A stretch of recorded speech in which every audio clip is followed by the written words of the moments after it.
पाटलिपुत्र का जन समुदाय उसके चरणों में लौटता था। उसका मुख पूर्णिमा की चंद्रमा के समान था। स्वर्ण लहंगा पहने रत्नों से लदी यह सुंदरी साक्षात लक्ष्मी स्वरूप दिख रही थी।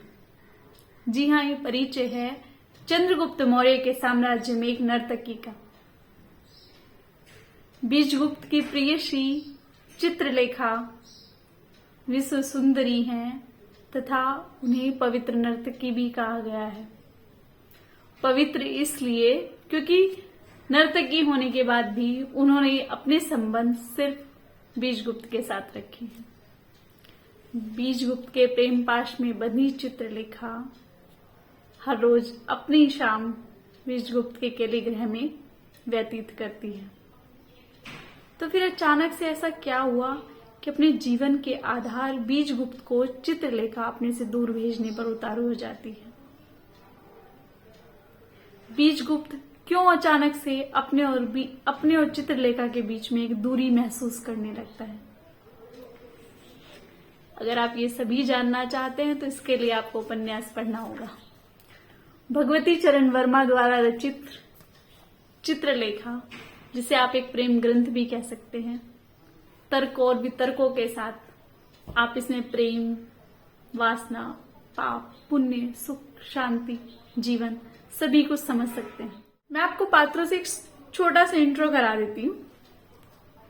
चंद्रगुप्त मौर्य के साम्राज्य में एक महाप्रभु हैं रत्नांबर, जिनके दो शिष्य हैं विशाल देव और श्वेतांक।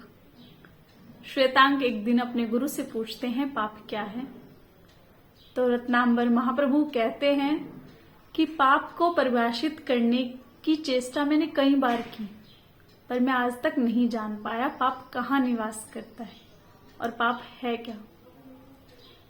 और वो अपने शिष्य से बोलते हैं, अगर सच में तुम दोनों पाप जानना चाहते हो तो तुम्हें संसार में उतरना पड़ेगा और खुद तय करो पाप है कहाँ। अपने दोनों शिष्य को एक साल के लिए रत्नांबर अपने दो पुराने शिष्यों के यहाँ छोड़ देते हैं। कुमारगिरी, जो कि एक योगी हैं, उनके यहाँ पर विशाल देव को, बीजगुप्त जो कि एक सामंत है, उनके यहाँ श्वेतांक को छोड़ाते हैं। चित्रलेखा से आपका परिचय हो ही चुका है। एक पात्र यशोधरा, जिसकी बड़ी खूबसूरत एंट्री इस उपन्यास में दिखाई गई है। आप तर्कों वितर्कों के साथ अगर जीवन देखते हैं, तर्कों वितर्कों के साथ धर्म ज्ञान सब देखते हैं, तो आपको ये बहुत खूबसूरत लगने वाला है। बहुत सारी चीजें मुझे इसमें बड़ी अच्छी भी लगी, बहुत सारी चीजें दुखद भी थी, कुछ चीजें वर्तमान से अच्छी थी और कुछ चीजें वर्तमान से बुरी भी। तो आइए मैं उन सभी बातों में आपको लिए चलती हूँ। इसमें आप एक चीज देखेंगे कि जो पुरुष है वो हर बात पे अपनी मर्दानगी दिखाने नहीं निकल जाता। एटलीस्ट प्रेम में तो ऐसा नहीं दिखाया गया है।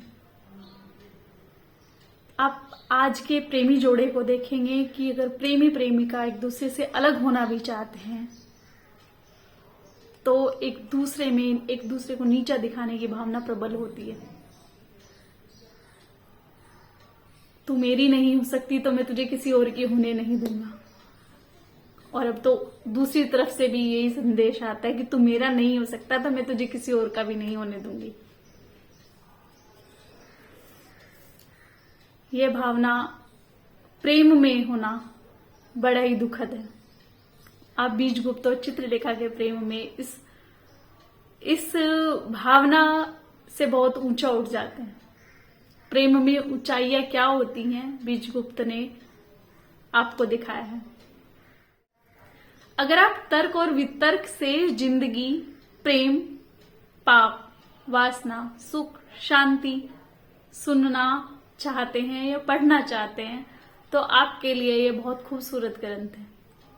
और ऊपर से एक महिला से आप पर भी क्षमता है सुनने की, तो ये ग्रंथ या ये नॉवेल बहुत खूबसूरत लगने वाला है आपको। इसमें मुझे बहुत सारी चीजें बहुत अच्छी लगी, कुछ चीजें अच्छी नहीं भी हैं। तो पहले शुरुआत अच्छाइयों से करते हैं। जब आप देखते हैं आज के टाइम में दो प्रेमी जोड़ा एक दूसरे से अगर अलग होना चाहे किसी जीवन के मोड़ पे, तो उनमें एक भावना उत्पन्न हो जाती है कि ये मेरा नहीं होता, मैं इसे किसी और का नहीं होने दूंगा। बीजगुप्त और चित्रलेखा के बीच में जब यह पल आया तो मुझे बीजगुप्त और चित्रलेखा दोनों की मैच्योरिटी बड़ी पसंद आई।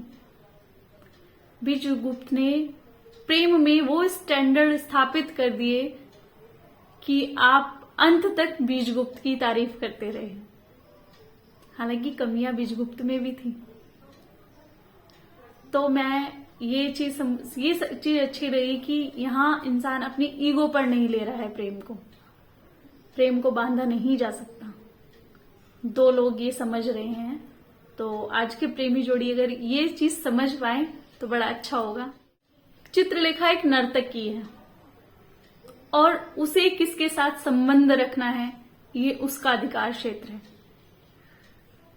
चित्रलेखा के संबंध बीजगुप्त के साथ हैं। वो जो उसमें सभा होती है, राजा की सभा होती है, उसमें भी नृत्य करती है, बड़े बड़े राजप्रसादों में नृत्य करती है, बट उसके संबंध सिर्फ और सिर्फ बीजगुप्त के साथ है। उसे कोई कैरेक्टर सर्टिफिकेट वहां नहीं दे रहा है। आज जब हम किसी डांसर को स्टेज पर परफॉर्म करते देखते हैं तो सबसे बड़ी बात हम क्या करते हैं, उसको कैरेक्टर सर्टिफिकेट वहीं दे आते हैं, या हम उसे नीचे गिरा हुआ समझने लगते हैं। तो किससे आपको संबंध बनाने हैं, किससे नहीं बनाने हैं, और आपके जीवन में पर्सनल लेवल पर क्या चल रहा है, इससे हमें कोई सरोकार नहीं होना चाहिए। तो मुझे ये चित्रलेखा का ये निर्णय, उस समय पर चित्रलेखा के इस निर्णय का सभी द्वारा सम्मान किया जाना मुझे बड़ा अच्छा लगा। एक चीज और है इसमें, चित्रलेखा एक नृत्यांगना है, आप सभी जानते हैं। मैं बार बार से नृत्यांगना बोल रही हूं क्योंकि आज हम डांसर्स को बड़ी गिरी हुई नजर से देखते हैं। चित्रलेखा विदुषी भी हैं। सबसे ज्यादा तर्क इस नॉवल में चित्रलेखा ने दिए हैं, और तर्क इतने अकाट्य हैं कि आप उसके कोई दूसरा तर्क दे ही नहीं सकते।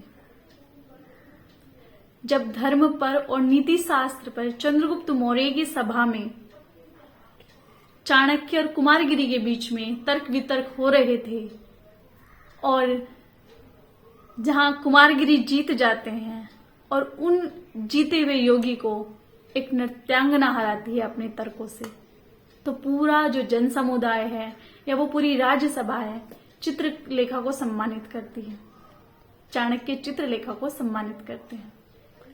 तो बड़ी सुंदर अच्छी चीज है कि हम किसी के ज्ञान को सम्मान दे रहे हैं। अगर आप वर्तमान में देखेंगे तो कुछ महिलाएं जो बड़े पदों पर काम करती हैं, कंपनीज में काम करती हैं, स्कूल कॉलेज या कहीं ऐसी जगह काम करती हैं और किसी बड़े पद पर पहुंच जाती हैं, तो हम लोग उनके लिए क्या शब्द यूज करते हैं, अरे हमें पता है ये कैसे वहां पहुंची है। हम किसी के ज्ञान को सम्मान देना भूल गए हैं। पात्र जितने भी पात्र हैं बिना लाग लपेट के हर स्थिति को स्वीकार करते हैं, वो अच्छी है या बुरी है सब स्वीकार करते हैं।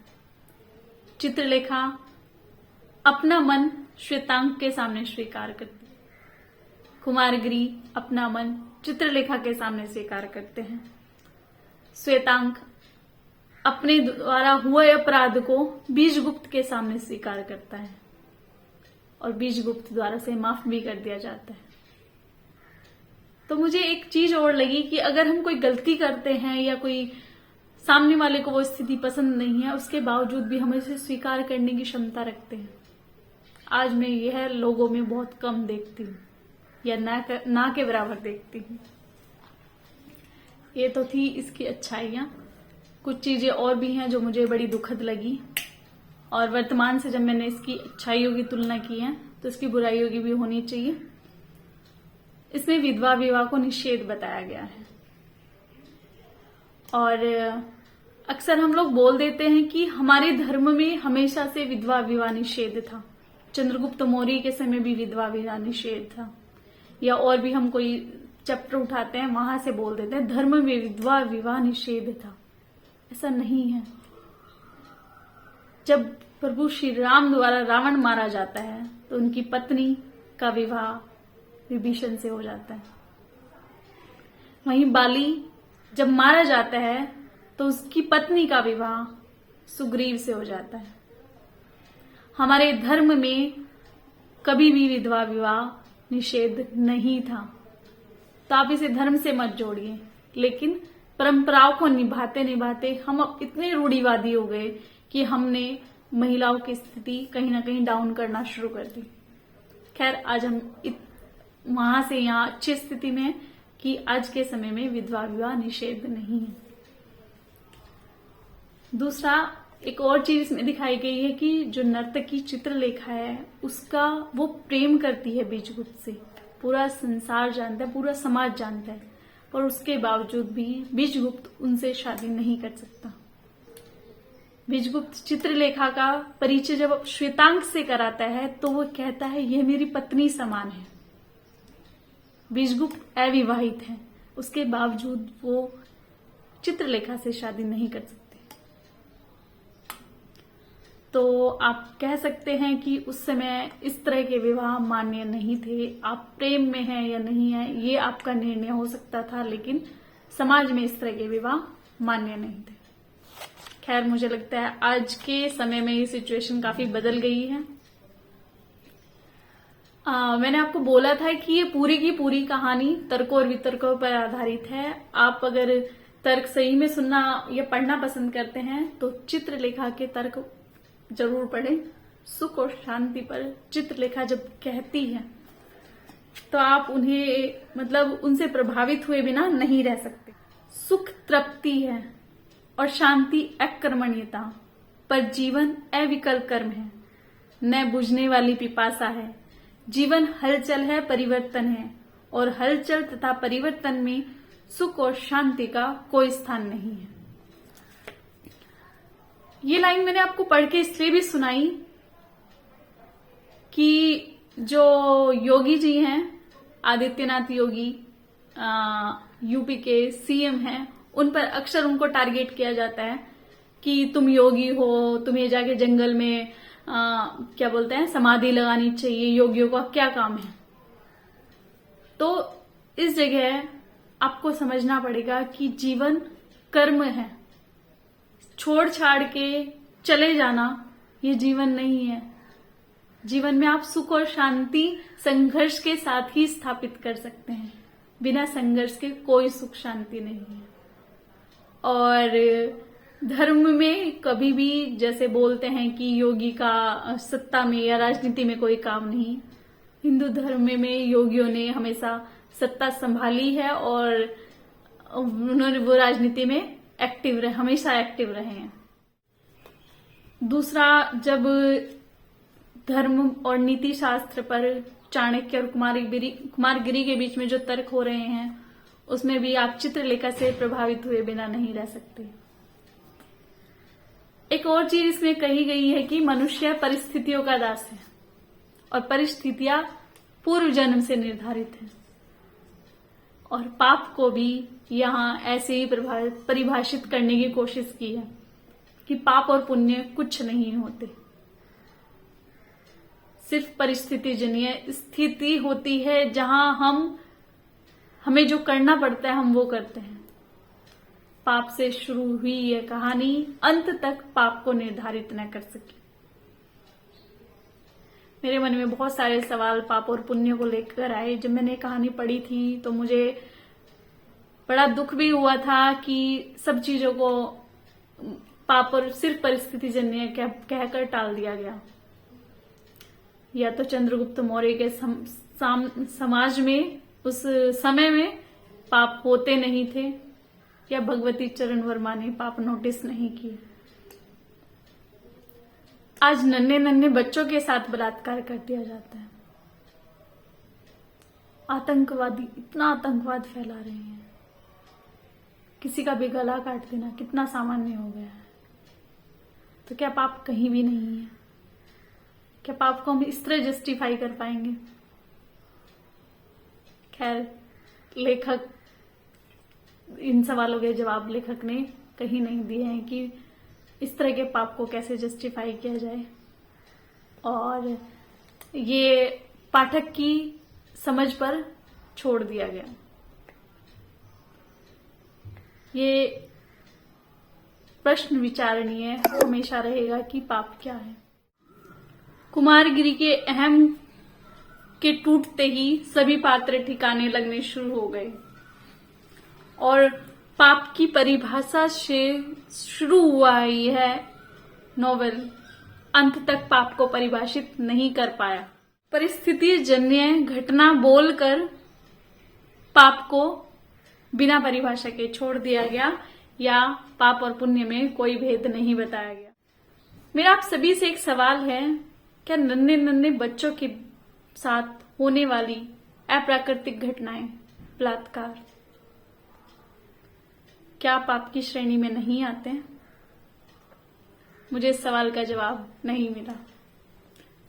अगर आप पाप और पुण्य को, अगर आप इस जो कहानी कहना चाहती है, आप में से कोई भी इस चीज को समझ पाया है तो जरूर मुझे भी समझाने की कोशिश करें। कमेंट सेक्शन खुला है, आप वहां कमेंट कर सकते हैं। मिलते हैं किसी अन्य बुक के साथ। नमस्कार।